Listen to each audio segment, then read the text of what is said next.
ನಮಸ್ಕಾರ ಸ್ನೇಹಿತರೆ. ಕೆಲವೊಂದು ವಿಚಾರಗಳನ್ನು ಇತರರೊಂದಿಗೆ ಹಂಚಿಕೊಳ್ಳಬಾರದು ಎಂದು ಹಿರಿಯರು ಹೇಳುತ್ತಾರೆ. ಅದರಲ್ಲಿಯೂ ಈ 5 ವಿಚಾರಗಳನ್ನು ನಾವು ಯಾರೊಂದಿಗೂ ಹೇಳಿಕೊಳ್ಳಲೇಬಾರದು. ನಾವು ಯಾವ ವಿಚಾರಗಳನ್ನು ಯಾರಿಗೂ ಹೇಳಬಾರದು, ಹೇಳಿದರೆ ಏನಾಗುತ್ತೆ ನೋಡೋಣ ಬನ್ನಿ. 1. ನಿಮ್ಮ ಸಂಪತ್ತನ್ನು ರಹಸ್ಯವಾಗಿಡಿ. ಬುದ್ಧಿವಂತ ವ್ಯಕ್ತಿಯು ತನ್ನ ಹಣಕ್ಕೆ ಸಂಬಂಧಿಸಿದ ವಿಷಯಗಳನ್ನು ತನಗೆ ಸೀಮಿತವಾಗಿರಿಸಿಕೊಳ್ಳುತ್ತಾನೆ. ನೀವು ಹಣಕಾಸಿನ ತೊಂದರೆಗಳನ್ನು ಎದುರಿಸುತ್ತಿದ್ದರೆ ಅದನ್ನು ನಿಮ್ಮಲ್ಲೇ ಇಟ್ಟುಕೊಂಡಿರಿ.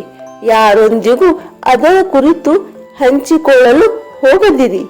ಇನ್ನು ಒಂದು ವೇಳೆ ನಿಮ್ಮ ಬಳಿ ಅಧಿಕ ಸಂಪತ್ತಿದ್ದರೂ ಕೂಡ ಅದನ್ನು ಯಾರಿಗೂ ಹೇಳಲು ಹೋಗಬೇಡಿ. ನಿಮ್ಮ ದುಡಿಮೆ, ನಿಮ್ಮ ಸಂಪತ್ತು, ನಿಮ್ಮಲ್ಲಿನ ಹಣಕಾಸಿನ ಸಮಸ್ಯೆ ಎಲ್ಲವೂ ಗುಟ್ಟಾಗಿರಬೇಕು. 2. ನಿಮ್ಮ ಯೋಜನೆಗಳು ಅಥವಾ ಪ್ಲಾನ್ಗಳನ್ನು ರಹಸ್ಯವಾಗಿಡಿ. ನಿಮ್ಮ ಪ್ರಮುಖ ಯೋಜನೆಗಳನ್ನು ಯಾವಾಗಲೂ ರಹಸ್ಯವಾಗಿಡಬೇಕು. ಹಾಗೆ ಮೌನವಾಗಿ ಆ ಕೆಲಸವನ್ನು ಪೂರ್ಣಗೊಳಿಸಬೇಕು. ಇತರರಿಗೆ ನಿಮ್ಮ ಪ್ಲಾನ್ ಕುರಿತು ಮೊದಲೇ ಹೇಳಿಕೊಳ್ಳುವುದರಿಂದ ಅವರು ಅದನ್ನು ತಮ್ಮ ಸ್ವಾರ್ಥಕ್ಕೆ ಬಳಸಿಕೊಳ್ಳಬಹುದು ಮತ್ತು ನೀವು ಆ ಕೆಲಸದಲ್ಲಿ ಯಶಸ್ಸನ್ನು ಸಾಧಿಸದಂತೆ ತಡೆಯಬಹುದು. ಹಾಗಾಗಿ ನೀವು ನಿಮ್ಮ ಕಾರ್ಯದಲ್ಲಿ ಯಶಸ್ಸನ್ನು ಸಾಧಿಸದೆ ಯಾರಿಗೂ ಅದರ ಬಗ್ಗೆ ಹೇಳಿಕೊಳ್ಳಲು ಹೋಗದಿರಿ. 3. ನಿಮ್ಮ ದೌರ್ಬಲ್ಯವನ್ನು ಸಹ ಬಹಿರಂಗಪಡಿಸಬೇಡಿ. ಒಬ್ಬನು ತನ್ನ ಸಾಮರ್ಥ್ಯ ಮತ್ತು ದೌರ್ಬಲ್ಯಗಳನ್ನು ಹೇಳಬಾರದು. ಆದ್ದರಿಂದ ಯಾರು ಅವುಗಳನ್ನು ಬೆಳೆಸಲಾಗುವುದಿಲ್ಲ.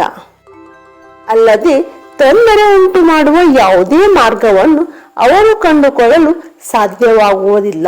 ನಿಮ್ಮ ದೌರ್ಬಲ್ಯದ ಬಗ್ಗೆ ಹೇಳಿಕೊಂಡರೆ ನಿಮ್ಮ ಶತ್ರುಗಳು ಅದರ ಉಪಯೋಗ ಪಡೆದುಕೊಳ್ಳಬಹುದು. 4. ತುಂಬಾ ಪ್ರಾಮಾಣಿಕವಾಗಿರಬೇಡಿ.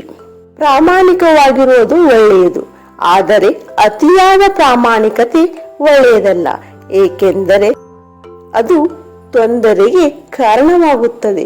ಪ್ರಾಮಾಣಿಕತೆ ಯಾವ ವಿಚಾರದಲ್ಲಿ ಎಷ್ಟಿರಬೇಕೆಂಬುದನ್ನು ತಿಳಿದುಕೊಂಡು ಪ್ರಾಮಾಣಿಕವಾಗಿರಬೇಕು. 5. ಸಂಪತ್ತನ್ನು ಹೊಂದಲು ಪ್ರಯತ್ನಿಸಿ. ನೀವು ಸಮೃದ್ಧಿಯನ್ನು ಸಾಧಿಸಲು ಬಯಸಿದರೆ ನೀವು ಸಂಪತ್ತಿನ ಭ್ರಮೆಯನ್ನು ಸೃಷ್ಟಿಸಬೇಕು. ಪ್ರತಿಯೊಬ್ಬರೂ ಶ್ರೀಮಂತರನ್ನು ಪ್ರಶ್ನಿಸದೆ ಗೌರವಿಸುತ್ತಾರೆ ಮತ್ತು ಅವರ ಮಾತುಗಳನ್ನು ಕಣ್ಣು ಮುಚ್ಚಿಕೊಂಡು ನಂಬುತ್ತಾರೆ. ಆದ್ದರಿಂದ ಸಂಪತ್ತನ್ನು ಹೊಂದಲು ಪ್ರಯತ್ನಿಸಿ. ಸ್ನೇಹಿತರೆ, ಈ ಮಾಹಿತಿ ನಿಮಗೆ ಇಷ್ಟವಾದಲ್ಲಿ ಒಂದು ಲೈಕ್ ಮಾಡಿ, ನಿಮ್ಮ ಆಪ್ತರೊಂದಿಗೆ ಹಂಚಿಕೊಳ್ಳಿ. ಮರೆಯದೇ ನಮ್ಮ ಚಾನಲ್ ಅನ್ನು ಸಬ್ಸ್ಕ್ರೈಬ್ ಮಾಡಿ. ಕೇಳಿದ್ದಕ್ಕಾಗಿ ಧನ್ಯವಾದಗಳು.